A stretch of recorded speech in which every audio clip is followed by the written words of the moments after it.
আসসালামু আলাইকুম দর্শক, কেমন আছেন সবাই? আমরা তো আলহামদুলিল্লাহ ভালো আছি। আশা করছি কাছে এবং দূরে যেখান থেকে আজকের ভিডিওটি দেখছেন সবাই অনেক অনেক বেশি ভালো আছেন। সবার ভালো থাকার প্রত্যাশায় আজকের ভিডিওটি শুরু করছি। আজকে আমি করে দেখাচ্ছি চটপটির রেসিপি, যেটা কিনা প্যাকেট মশলা দিয়ে খুব সহজে তৈরি করে নেওয়া যায়। আই হোপ যারা ফুচকা বা চটপটি লাভার তাদের কাছে আজকের রেসিপিটি অনেক ভালো লাগবে। আমি এখানে 350 গ্রাম ডাল ভিজিয়ে নিয়েছি। এটাকে আমি সারা রাত ভিজিয়ে রেখেছিলাম। এখন যেহেতু গরমের সিজন, এই লং প্রসেসটা করে নেওয়ার জন্য আপনাকে দুইবার অবশ্যই এই পানিটা পরিবর্তন করে দিতে হবে ভিজিয়ে রাখার সময়। এতে করে ডালটা একটা বাসি ভাব হয়ে যাবে না। তো ডালটা এখন আমি সেদ্ধতে বসিয়ে দিচ্ছি। এখানে আমি 6 কাপ পানি নিয়েছি আর ডালটা সেদ্ধ করে নেব।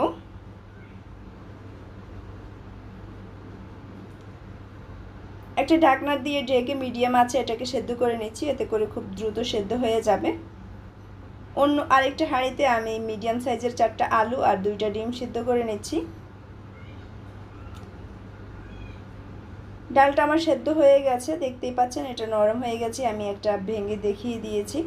আর এখন আমি সেদ্ধ করে নেওয়া আলুগুলো এখানে হাত দিয়ে ভেঙে এভাবে দিয়ে দিচ্ছি।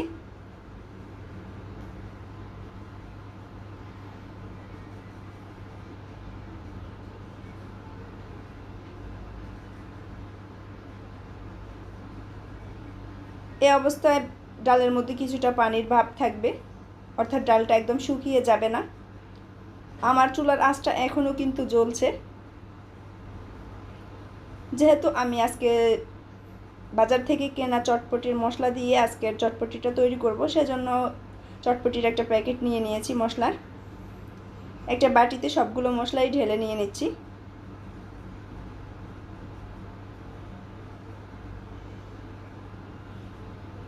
মশলাগুলোর এখন 3 ভাগের 2 ভাগ দিয়ে দিচ্ছি আমি এই ডাল এবং আলুর মিশ্রণের সাথে।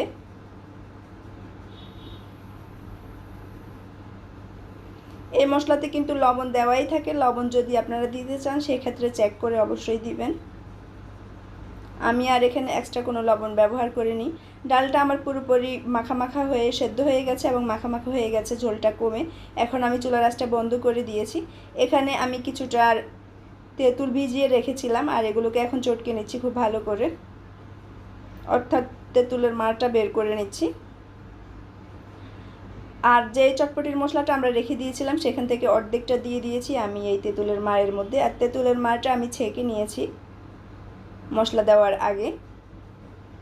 যে ডিমগুলো আমরা আলুর সাথে সেদ্ধ করে নিয়েছিলাম সেই ডিমগুলো, একটা ডিম আমি এখানে এভাবে সবজি কাটার দিয়ে কুচি করে উপর থেকে দিয়ে দিচ্ছি। দিয়ে দিচ্ছি ধনেপাতা কুচি, কিছুটা পেঁয়াজ কুচি, স্বাদ মতো কাঁচামরিচ কুচি। এখানে আমি চিলি ফ্লেক্সটাও ব্যবহার করব, সেজন্য কাঁচামরিচটা একটু কম দিয়েছি। আর আপনারা আপনাদের অবশ্যই ঝালটা নিজেদের পছন্দ অনুযায়ী ব্যবহার করবেন। এখানে আমি কয়েকটা ফুচকা ভেঙে দিয়ে দিচ্ছি।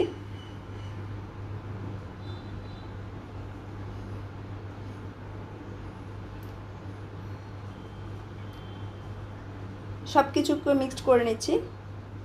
এখন গরম গরম পরিবেশনের পালা। প্রয়োজন মতো তেঁতুলের টকটা নিয়ে পরিবেশন করে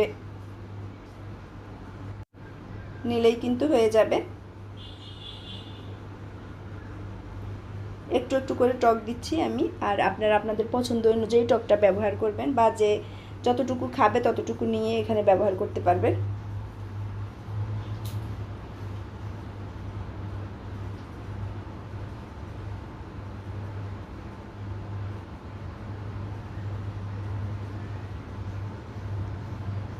শসা কুচি আর চিলি ফ্লেক্স দিয়ে আমি আবারও কিছুটা মিক্সড করে নিচ্ছি।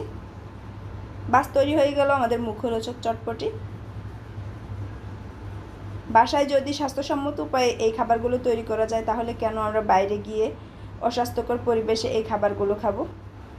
রেসিপিটি ভালো লাগলে একটা লাইক দিতে ভুলবেন না। এরকমই সহজ এবং মজার রেসিপি পেতে আমাদের চ্যানেলটা সাবস্ক্রাইব করে পাশে থাকার অনুরোধ রইলই। আজকের মতো এখানে বিদায় নিচ্ছি, আবারও দেখা হবে।